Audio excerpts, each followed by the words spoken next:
So, if you're having some problems with your Midea portable air conditioner here and you're getting the error code P1, well, there are a few things that you could try doing. So, first thing that you could try doing here is you may want to do a reset first. So, before anything else, unplug the unit for about like 10 minutes, and this quick reset often clears temporary sensor glitches. Now, from then on, you may want to also level the unit. So you want to check the floor surface here. So if the AC isn't sitting evenly here, it won't drain as it should, and the P1 error may appear.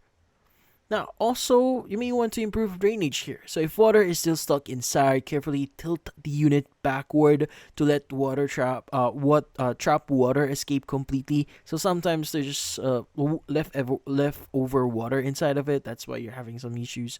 And also, you may want to clean the inside surfaces here. So dust on the internal parts here dust on the internal parts can mess with the water sensor. So wipe any reachable areas gently here with a dry cloth.